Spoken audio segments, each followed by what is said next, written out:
Assalamualaikum warahmatullahi wabarakatuh. Saya ucapkan selamat datang dan bergabung kepada seluruh mahasiswa dalam perkuliahan hukum penitensier. Hukum penitensier ini merupakan bagian dari hukum pidana. Nanti kita akan bahas mulai dari dasar hingga bagaimana suatu pemidanaan itu atau pemilihan pemidanaan itu dibahas dalam hukum penitensier ini. Baiklah, kita langsung masuk kepada yang pertama, yaitu pada slide ini kita pada pertemuan ini membahas dua pokok bahasan, yaitu yang pertama adalah pengertian dari hukum penitensier tersebut. Yang kedua adalah kedudukan hukum penitensier dalam hukum pidana positif. Ini merupakan dasar untuk pertemuan awal ini. Kita bahas hal-hal dasar yang berkaitan dengan hukum penitensier. Baiklah, kita masuk kepada yang pertama dari pokok bahasan, yaitu pengertian hukum penitensier. Ini adalah pengertian-pengertian yang berhubungan dengan hukum penitensier. Ini yang pertama adalah pengertian secara sederhana yang berkaitan dengan hukum penitensier, yaitu hukum penitensier adalah hukum yang khusus membicarakan pidana dan pemidanaan. Nah, ini berkaitan dengan pengertian sederhana dari hukum penitensier. Jadi kita sebagai dasar dalam hukum penitensier ini kita harus tahu terlebih dahulu bahwa hukum penitensier ini berkaitan dengan pidana dan pemidanaan. Nah, selanjutnya adalah pidana itu sendiri merupakan suatu penderitaan atau suatu alat belaka. Jadi pidana seperti yang kita pelajari dalam hukum pidana itu merupakan suatu penderitaan atau suatu alat belaka. Yang dimaksud dari suatu alat belaka ini merupakan pidana itu hanya alat, tapi tujuan akhirnya itu adalah untuk menyadarkan orang-orang yang berbuat pidana tersebut, yang disusun atau dirancang sedemikian rupa dalam bentuk penderitaan. Tapi seiring dengan perkembangan zaman, penderitaan dalam hukum pidana atau pemidanaan itu sekarang sudah ditinggalkan oleh negara-negara. Sekarang negara-negara yang berdaulat ataupun Indonesia khususnya itu lebih mengedepankan kepada pemasyarakatan. Nah, hal ini akan kita bahas pada pertemuan selanjutnya. Nah, suatu alat belaka ini juga masuk kepada yang tadi, ini pidana ini hanya alat. Tujuan akhirnya itu adalah untuk menyadarkan orang-orang yang berbuat pidana agar tidak melakukan tindak pidana tersebut. Selanjutnya adalah pidana bukan merupakan suatu tujuan. Nah, ini sudah saya sebutkan sebelumnya bahwa pidana itu tidak serta-merta atau tidak hanya untuk memberikan penderitaan kepada orang yang melakukan perbuatan pidana atau melakukan kejahatan. Tapi tujuan akhirnya adalah untuk menyadarkan atau membuat efek jera kepada orang yang tersebut yang melakukan perbuatan pidana tersebut agar tidak lagi melakukan perbuatan pidana yang telah dilakukannya tersebut.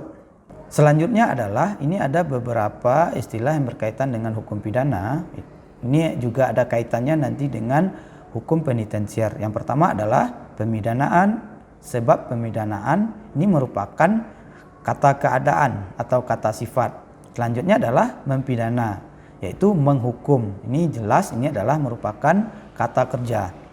Nah, yang selanjutnya adalah pemidanaan itu yaitu sama dengan penghukuman, sama dengan menetapkan hukuman, sama dengan memutuskan tentang hukumannya, bukan menjatuhkan hukum. Jadi pemidanaan itu adalah memutuskan tentang hukumannya, itu berkaitan dengan jenis, lamanya, dan lain sebagainya.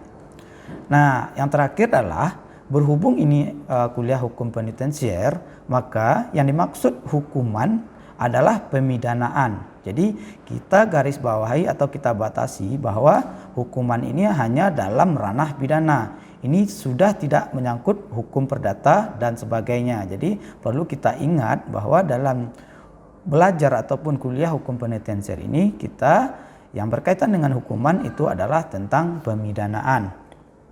Nah, selanjutnya kita masuk kepada pengertian dari hukum penitensier, yaitu ini adalah pendapat dari para ahli yang sesuai dengan hukum positif yang ada di Indonesia. Yaitu menurut Utrecht, hukum penitensier adalah merupakan sebagian dari hukum pidana positif. Ini adalah bagian dari hukum pidana positif. Jadi hukum pidana positif itu seperti yang sudah kita pelajari, ada hukum pidana, hukum acara pidana, dan hukum pidana khusus yang ada di luar undang-undang hukum pidana tersebut. Nah, yaitu bagian yang menentukan jenis sanksi atas pelanggaran ini.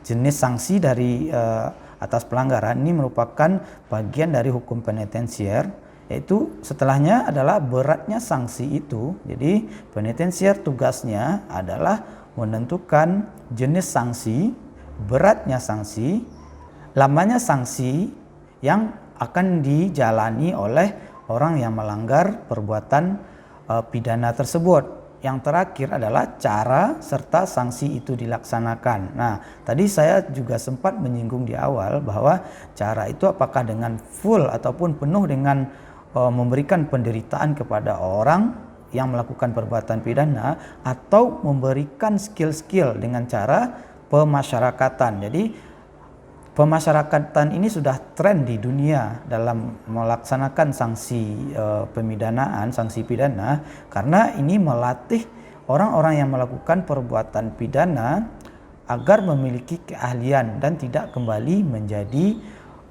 terpidana lagi dalam kasus yang sama ataupun kasus yang lainnya. Nah, selanjutnya adalah sanksi tidak hanya ditentukan dalam KUHP saja. Ini sudah saya singgung sedikit tadi. Namun juga dalam perundang-undangan lain.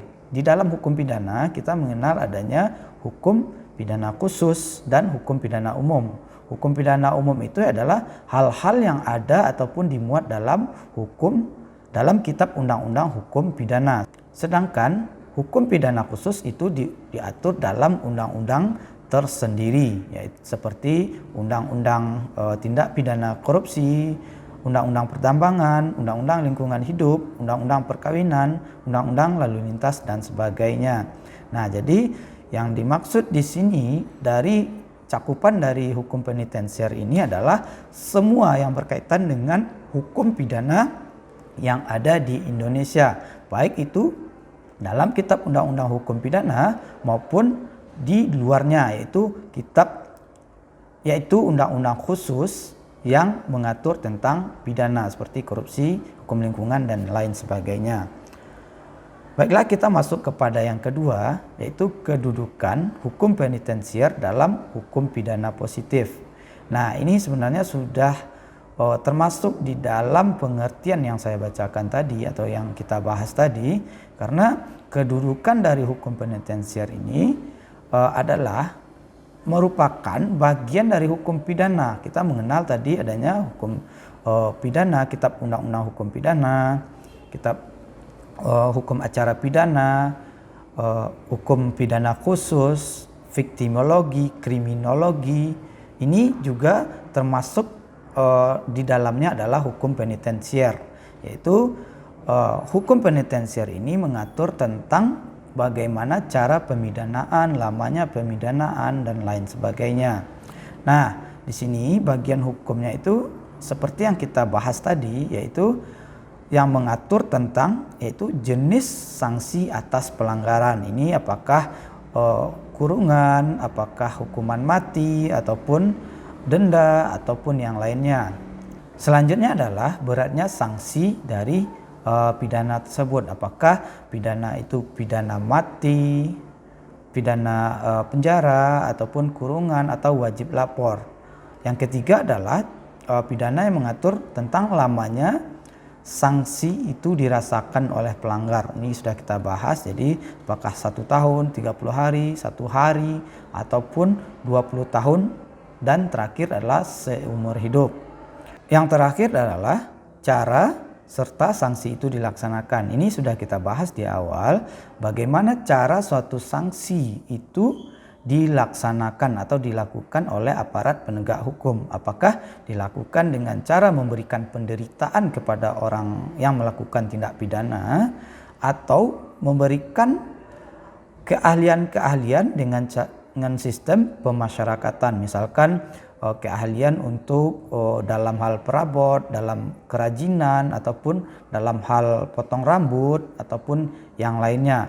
Ini sangat berguna sekali bagi narapidana yang nantinya akan keluar dan berhak untuk menghirup udara bebas, karena jika tidak memiliki skill maka kemungkinan untuk melakukan perbuatan pidana itu akan besar dan dia juga akan terjerat hukum pidana kembali karena dia tidak memiliki keahlian, karena juga kebutuhan yang mendesak.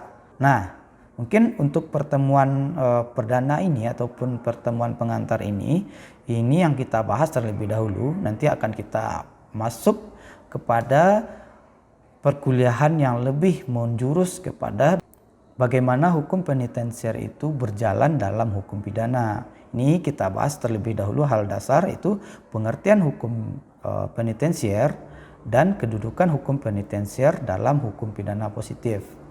Terima kasih banyak saya ucapkan kepada seluruh mahasiswa yang telah mengikuti perkuliahan pada perkuliahan hukum penitensier ini. Semoga kita dapat mengambil intisari ataupun manfaat dari perkuliahan ini dan dapat kita jadikan suatu pegangan jika seandainya